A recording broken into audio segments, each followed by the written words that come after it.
যিহেতু আজি Sunday special আমাৰ এয়া লাই শাক বইল চিকেন তাৰপিছত এপিনি পানী কোমোৰা এয়া মিলিয়ে লগাই আছে নিজেই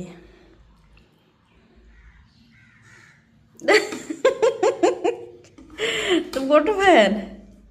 ইমান লাহে লাহে জোল লগাই আছি জোল নহ'লে ইয়াৰ একোৱেই কাম নাই আৰু চব্জিৰ দিয়া মোক এবাৰ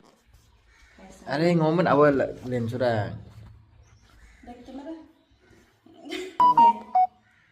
এয়া চিকেন কিমান মজা চাও এইটো পিস মোৰ বহুত প্ৰিয় কাৰণ তেল আছে যে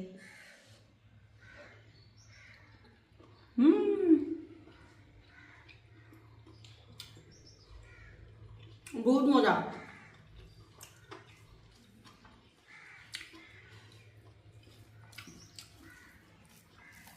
গ্ৰেভিৰ লগত এবাৰ এইটো গ'ল মোৰ মুখত ওয়াও সঁচাকৈ বহুত মজা আপোনালোকে খানা খালে নাই কমেণ্ট কৰি জনাব দেই আমি কিন্তু খাই আছোঁ 11টা বাজিলে চাগে এতিয়া খাইছোঁ বাই বাই